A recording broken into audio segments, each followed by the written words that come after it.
Olá, eu sou Érica, aluna da Universidade Aberta, curso Ciências Biológicas. Estou aqui pagando a disciplina de estágio obrigatório 3 e irei falar um pouco sobre os principais biomas brasileiros. O que são biomas? Biomas são grandes estruturas ecológicas com fisionomias distintas, encontradas nos diferentes continentes, caracterizados principalmente pelos fatores climáticos, como temperatura e umidade, e formações vegetais relacionadas à latitude. Os biomas brasileiros são floresta amazônica, mata atlântica, floresta de araucária, cerrado, pampa, caatinga, floresta de cocais, pantanal mato-grossense e manguezais. Não iremos trabalhar todos nessa aula, só iremos focar em alguns deles. Com essa ilustração, a gente pode observar a localização dos biomas brasileiros. E vemos uma diversidade de biomas no nosso país. Primeiro iremos falar sobre a floresta amazônica. Localiza-se no norte do Brasil.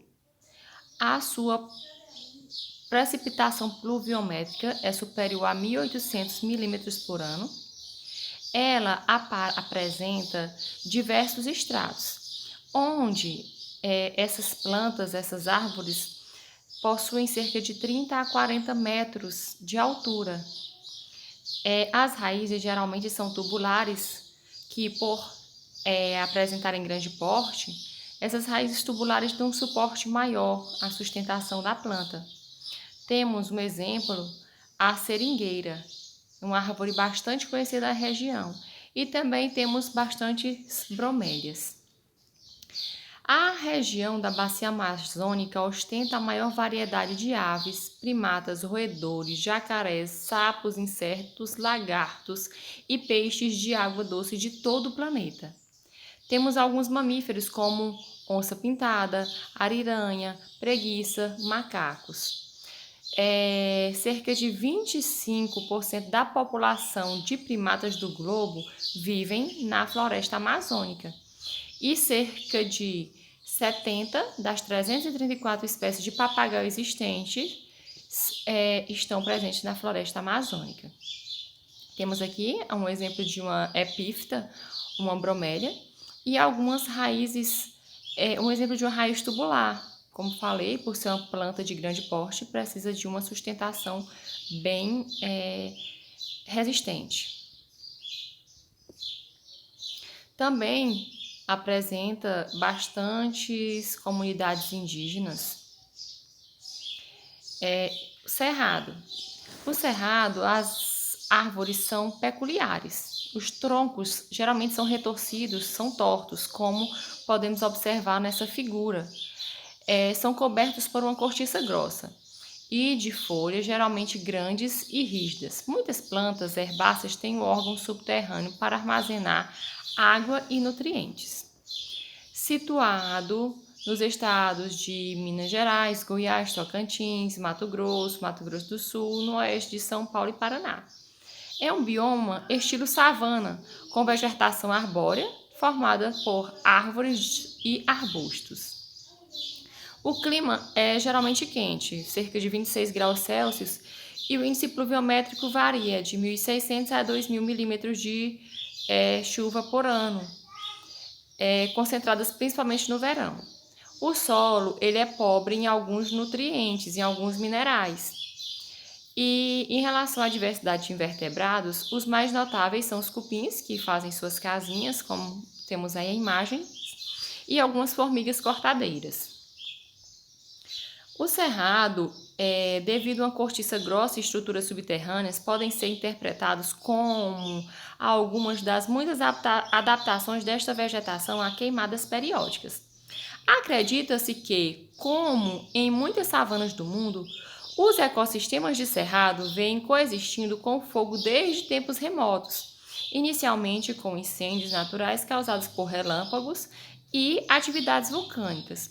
Mas também temos a participação do homem nesse processo de queimadas. Atualmente, a região contribui com mais de 70% da produção de carne bovina no país. É também um importante centro de produção de grãos, soja, feijão, milho, arroz. Como atividade secundária, também tem-se a produção de polpa de celulose para a indústria de papel. Agora vamos falar do terceiro bioma, que é a Caatinga. Abrange os estados do Ceará, Rio Grande do Norte, Paraíba, Pernambuco, Sergipe, Alagoas, Bahia, sul e leste do Piauí, norte de Minas Gerais. Possui um clima semiárido com temperaturas médias anuais entre 27 e 29 graus Celsius. Os índices pluviométricos são irregulares, variando de 250 a 1.000 milímetros por ano, né? Diferente dos biomas que a gente já falou. Esse aqui, o índice pluviométrico é bem menor. E ele é concentrado durante 3 a 5 meses no ano. Na estação da seca, a temperatura do solo é raso, pedregoso e alcalino, podendo chegar a 60 graus Celsius. Está localizado na faixa subequatorial entre a floresta amazônica e a floresta atlântica, compreendendo quase 10% da área total do território brasileiro.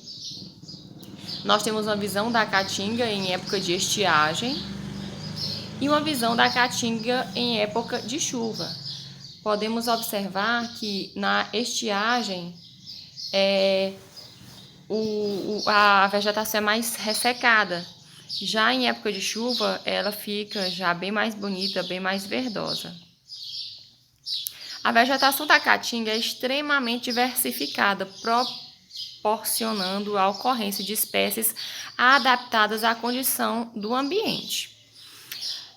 As espécies arbóreas e arbustivas apresentam folhas pequenas, caducifólia ou modificadas em espinhos.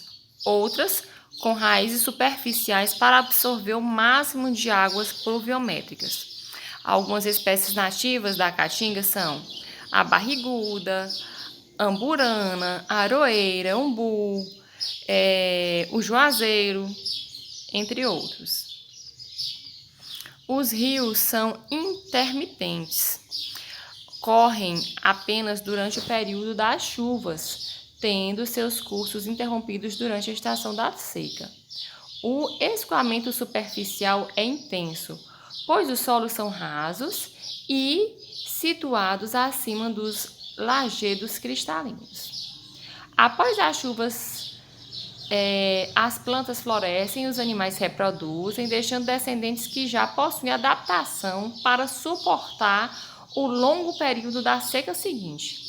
Mesmo durante a seca, a vida animal também é rica e diversificada.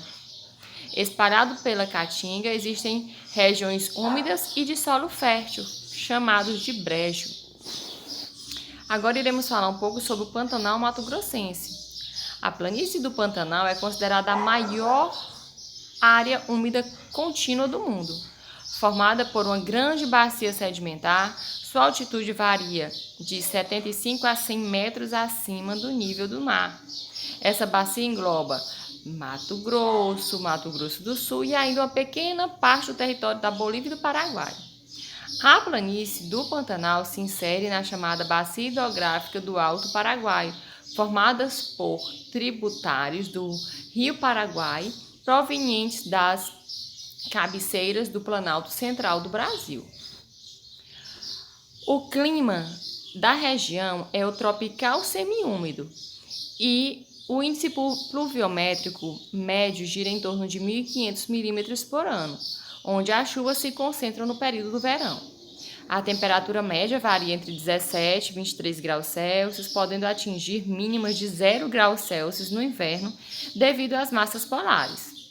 As maiores temperaturas, que são acima de 40 graus Celsius, já foram registradas em algumas cidades, como por exemplo Cuiabá. A fauna é bastante rica e diversificada, porém, muitas espécies ameaçadas de extinção, como capivara, tamanduá-bandeira, o veado, onça-pintada, entre outros. O tuiuiu é a ave símbolo do Pantanal e ela é muito grande, ela pode ultrapassar, quando envergada, a 2 metros, ultrapassa 2 metros. E o peixe maior que temos no Pantanal é o jaú, que atinge cerca de 1,5 metro de comprimento e até 120 quilos. Temos aí, né, a ave símbolo, que é o tuiuiu, e o veado mateiro. Abriga uma das mais ricas reservas de vida selvagem do mundo.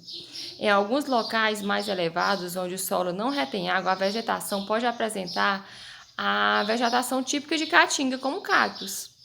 Nas áreas que são inundadas durante cheias anuais, crescem gramíneas, formando paisagens naturais. Mata Atlântica. Os primeiros estudos e registros sobre a Mata Atlântica mostram que esta floresta cobria parte do litoral brasileiro, estendendo-se tanto na região litorânea como planaltos e serras do interior. Até 1850, essa área foi muito devastada em busca de recursos naturais, entre eles o pau-brasil, que ocorria em toda a extensão da floresta. Mineração, ciclos de cana-de-açúcar, café, pecuária, processo desordenado de ocupação, industrialização, também fizeram com que esse bioma fosse bastante reduzido. Tem um índice pluviométrico alto, que pode chegar até 3.600 milímetros por ano, devido à condensação da brisa oceânica. Esse bioma, a maioria dos rios é perene, possuindo rios de águas claras e rios de águas pretas.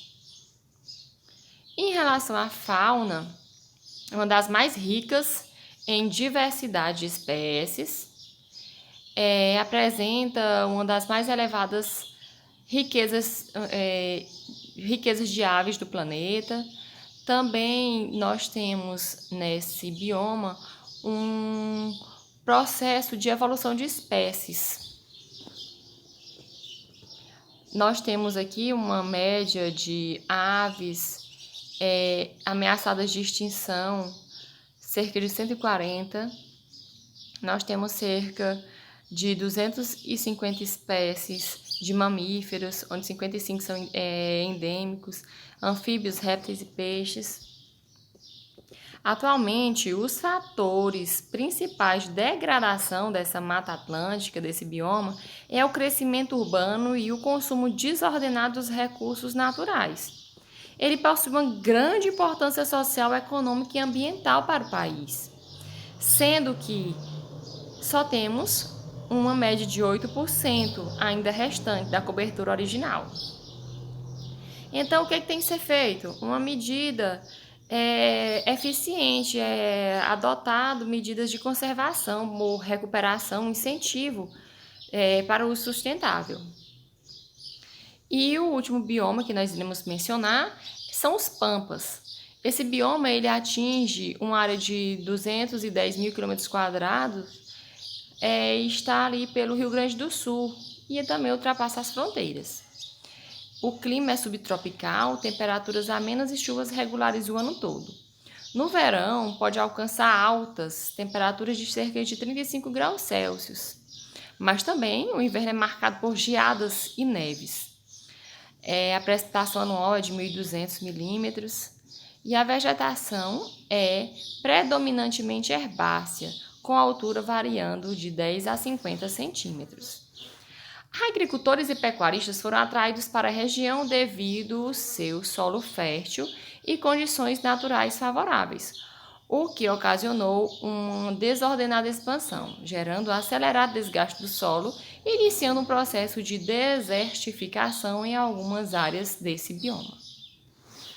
A conservação dos campos em outros tipos de uso vem transformando profundamente sua paisagem, colocando suas espécies sob ameaça de extinção. As queimadas ilegais praticadas anualmente estão entre os principais problemas que afetam esses pampas ou campos sulinos. A expansão do plantio de soja tem se destacado intensamente e descaracterizou a paisagem. É um dos ecossistemas mais ricos em relação à biodiversidade. E podemos ver alguns animais como mico-leão dourado, macaco perego, entre outros. Obrigada.